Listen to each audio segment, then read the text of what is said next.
Students, Raman physics classes के YouTube channel में आप सभी छात्र छात्राओं का हार्दिक अभिनंदन है। बच्चों, आज हम लोग एक बहुत ही इम्पोर्टेंट टॉपिक को चर्चा करेंगे जिसका नाम है डाइइलेक्ट्रिक्स। डाइइलेक्ट्रिक्स क्या होता है, इसे हम क्यों पढ़ते हैं, इसका पर्पस क्या है, इसका यूज कहाँ होता है, किस उद्देश्य के साथ हम इसे इस्तेमाल करते हैं, इन सारी बातों पर आज हम लोग डिस्कस करेंगे, आज हम लोग चर्चा करेंगे। बच्चों, मैं एक बात बता दूं, इस टॉपिक को समझते समय आपके मन में बहुत प्रकार के क्वेश्चन अराइज होंगे, उठेंगे, क्योंकि ये कोई बड़ा डेरिवेशन नहीं है, ये बहुत छोटा छोटा टर्म्स में हम आपको सिखाएंगे, तो सवाल भी उतना ही ज्यादा अराइज होता है। सवाल आपके मन में अगर उठता है तो पहले आप उसे खुद सोचें, खुद से उसे रियलाइज करें, उसके बाद अगर ना समझ में आए तो फिर हमसे पूछें, हम कोशिश करेंगे कि आपके उस प्रश्न का जवाब दे सकूं।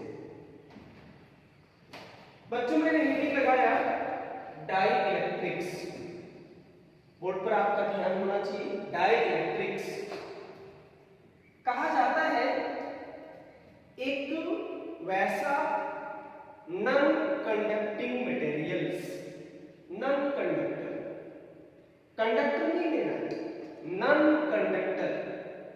आप उसे इंसुलेटर भी कह सकते हैं, लेकिन कहीं कहीं इंसुलेटर कहना गलत भी साबित हो सकता है, तो आप बोलेंगे उसको कि कंडक्टर नहीं होना चाहिए। बस इसी भाषा में बात करेंगे, कंडक्टर नहीं होना चाहिए। बच्चों, हम एक इलेक्ट्रिक फील्ड बनाते हैं। मान लीजिए यह एक इलेक्ट्रिक फील्ड है, विद्युतीय क्षेत्र है। बहुत आराम से समझिए, धीरे धीरे। यह एक इलेक्ट्रिक फील्ड है, मैंने इसे तैयार किया। आप जानते हैं कि इलेक्ट्रिक फील्ड कैसे तैयार होता है। उसके लिए पॉजिटिव चार्ज की आवश्यकता पड़ती है और नेगेटिव चार्ज की आवश्यकता पड़ती है। तो थोड़ा देर के लिए मान लीजिए कि इस जगह पर एक पॉजिटिव चार्ज था और इस जगह पर इस प्रकार से नेगेटिव चार्ज था, तो ऐसा चार्ज लेने से इलेक्ट्रिक फील्ड तैयार होगा। अब इस इलेक्ट्रिक फील्ड का डायरेक्शन होगा, तो चले इसका डायरेक्शन भी दिखा, from positive charge to negative charge, direction दिखा देंगे। अब ये जो हमारा इलेक्ट्रिक फील्ड बना, सारा प्रभाव, सारा कमाल, सारा रिजल्ट इसी का देन है।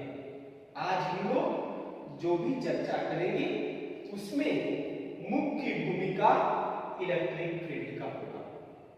पढ़ना तो हम लोग को डाइइलेक्ट्रिक्स है, लेकिन उस डाइइलेक्ट्रिक्स को समझने में ये हमारा जो इलेक्ट्रिक फील्ड है वो काफी मदद करता है। इसके बिना शायद हम उसे ना समझ पाए, ऐसी वाली बात है। बच्चों, मेरे पास एक पदार्थ है, इस तरह का एक सबस्टांस सोच लीजिए,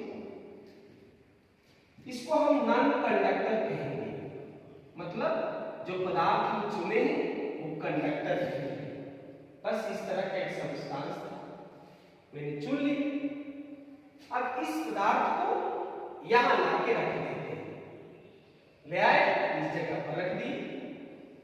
ये सबस्टांस था, इसको उठा करके मैंने यहां ऐसे शिफ्ट कर दिया। कहता है कुछ ऐसे पदार्थ होते हैं, सभी नहीं, कुछ ऐसे पदार्थ होते हैं जिसको इलेक्ट्रिक फील्ड में देने से उसके अंदर का जितना भी नेगेटिव चार्ज था वो सब का सब इस बड़ा सा पॉजिटिव चार्ज के तरफ इस प्रकार से एपियर हो जाता है। आपको मैं बहुत पहले सिखाया था कि दुनिया के हर एक वस्तु में चार्ज होता है, तो इसमें भी चार्ज है, माइनस भी चार्ज है, प्लस भी चार्ज है। तो जब इसको आप यहां ला के रखें तो इसके भीतर के जितने भी माइनस चार्ज थे उसको ये मेरा बाहर वाला जो प्लस चार्ज है उसको अपने तरफ आकर्षित कर दिया। और ये जो मेरा बाहर से नेगेटिव चार्ज था इसने इस वस्तु के अंदर के पॉजिटिव चार्ज को अपनी तरफ अट्रैक्ट कर दिया। फिर आपको यहां पर सोचना है वस्तु के अंदर का जितना भी नेगेटिव चार्ज और पॉजिटिव चार्ज जो दिखाई पड़ रहा है वो यहां से निकल के बाहर नहीं जा सकता, लेकिन उस वस्तु के दोनों सतह पर, दोनों फेस पर एपियर हो गया, दिखने लगा। इस वस्तु को मैं पुनः यहां से बाहर निकाल दूं तो उसके सतह पर जो माइनस चार्ज और प्लस चार्ज जो दिख रहा है वो सब का सब गायब हो जाएगा, खत्म हो जाएगा। फिर आप उसको फील्ड में ले जाओ, फिर से एक सतह पर माइनस और एक सतह पर प्लस एपियर हो जाता है, दिखने लगता है। तो हम कहते हैं एक वैसा पदार्थ, एक वैसा नॉन कंडक्टर जिसे इलेक्ट्रिक फील्ड में रख देने से एक सतह पर माइनस चार्ज और एक सतह पर प्लस चार्ज दिखाई पड़ने लगे, ऐसे पदार्थ को, ऐसे मटेरियल्स को, ऐसे वस्तु को हम लोग डाइइलेक्ट्रिक्स कहते हैं। बच्चों मैंने ये फिगर आपको समझाने के लिए बनाया है, आप बना भी सकते हैं। मैंने इसमें बहुत सारा चीज लिख दिया क्योंकि मुझे आपको समझाना है। तो हम फिर से समझाएंगे। एक वैसा नॉन कंडक्टर, कंडक्टर क्यों नहीं होगा? क्योंकि कंडक्टर होता तो ये सारा चार्ज फ्लो कर जाता। कंडक्टर नहीं लेना है, नॉन कंडक्टर जिसे इलेक्ट्रिक फील्ड में रखने के बाद एक सतह पर माइनस चार्ज और एक सतह पर प्लस चार्ज एपियर हो जाए, प्रस्तुत हो जाए, दिखाई पड़ने लगे, ऐसे पदार्थ को हम लोग डाइइलेक्ट्रिक्स कहते हैं। बच्चों इसके दोनों सतह पर जो चार्ज आपको दिखता है ये टेम्पोररी चार्ज है, हमेशा नहीं दिखता है। ये सारे के सारे चार्ज गायब हो जाएंगे बिल्कुल जादू की तरह, सिर्फ वस्तु को यहां से निकाल के आप बाहर कर। इलेक्ट्रिक फील्ड के बाहर जैसे ही वस्तु जाएगा ये सारे चार्ज अपने आप गायब हो जाएंगे, अपने आप मैजिक की तरह गायब हो जाएंगे। इसीलिए मैं कहता हूं कि ये सारा प्रभाव इलेक्ट्रिक फील्ड का है। जैसे वस्तु फिर से इलेक्ट्रिक फील्ड में आएगा ये चार्ज दिखाई पड़ने लगेगा। इसलिए ये जो चार्जेज है जिसको मैं घेर रहा हूं इसको टेम्पोररी चार्ज कहते हैं। टेम्पोररी क्यों कहते हैं? क्योंकि वो परमानेंट वहां रह नहीं सकता, गायब भी हो जाता है जब इसे हम इस फील्ड से बाहर कर देते हैं। टेम्पोररी चार्ज, जिसे हम टेम्पोररी चार्ज बता रहे हैं उसी को फिजिक्स की भाषा में इंड्यूस्ड चार्ज कहते हैं। इंड्यूस्ड चार्ज हम आगे सब लिख देंगे, पहले बातें को आप माइंड में सेट कर लें, शायद ज्यादा कारगर होगा लिखने से। तो बच्चों टेम्पोररी चार्ज, ये चार्ज ही टेम्पोररी है। जैसे फील्ड से बाहर जाएगा फिर से ये पुराने अवस्था में आ जाएगा, कोई चार्ज नहीं दिखाई पड़ेगा। जैसे अभी वस्तु को आप यहां देख रहे हैं कहता है कि एक वैसा पदार्थ नॉन कंडक्टिंग मटेरियल्स जो किसी फील्ड में जाने के बाद उसके एक सतह पर माइनस चार्ज और एक सतह पर प्लस चार्ज दिखाई पड़ने लगे, ऐसे पदार्थ को डाइइलेक्ट्रिक्स कहते हैं। बच्चों, मैंने इसको पूरी तरह से परिभाषित करते हुए बोर्ड पे मैंने लिखा है, आप डिफिनेशन को देखिए। The non conducting materials in which equal and opposite, एक और खास बात, ये जो दोनों सतह पर आपको चार्ज दिख रहे हैं, अगर ये 5 कूलम है तो दूसरे सतह पर भी 5 कूलम होगा, लेकिन अपोजिट होगा। ये -5 तो ये +5, इसलिए कहता है equal and opposite induced. Temporary को कहते हैं induced. Charges are produced on 2 opposite faces on applying external electric field। ये सारा जो चार्जेस अपीयर हुआ, प्रस्तुत हुआ, ये करवाया किसने? तो कराया किसने? इलेक्ट्रिक फील्ड ने कराया। अगर इलेक्ट्रिक फील्ड ना होता तो शायद इस वस्तु के सतह पे चार्ज दिखाई नहीं पड़ते। इसलिए मैं कहता हूं एक्सटर्नल इलेक्ट्रिक फील्ड लगाने के बाद अगर चार्ज दोनों सतह पर दिखता है तो ऐसे पदार्थ को डाइइलेक्ट्रिक्स कहते हैं। एग्जाम्पल, जो सबसे खास चीज होता है, परीक्षा में ऑब्जेक्टिव में पूछ सकता है, एग्जाम्पल क्या क्या है? तो बच्चों, एयर, हवा डाइइलेक्ट्रिक्स का एग्जाम्पल है। ग्लास डाइइलेक्ट्रिक्स का एग्जाम्पल है। माइका एक पदार्थ है, डाइइलेक्ट्रिक का एग्जाम्पल है। पैराफिन वैक्स एक नया पदार्थ, नया नाम, लेकिन आप नए नाम से नहीं घबराएं, यह एक पदार्थ है। आपको पूछेंगे कि आम क्या है, तो चूंकि आम आप देखें इसलिए आपको नया नहीं महसूस होता है। बोलेंगे पैराफिन वैक्स, नया लगता है। क्यों? क्योंकि आप उसको नहीं देखेंगे, देख लेंगे पुराना परिचय हो जाएगा। यह एक पदार्थ है, गाढ़ा होता है, काला होता है, चिपचिपा होता है। अलकतरा आप देखेंगे उसी के जैसा होता है, पैराफिन वैक्स। ये उदाहरण है किसका? डाइइलेक्ट्रिक्स का। और एक बहुत फेमस उदाहरण ट्रांसफार्मर ऑयल।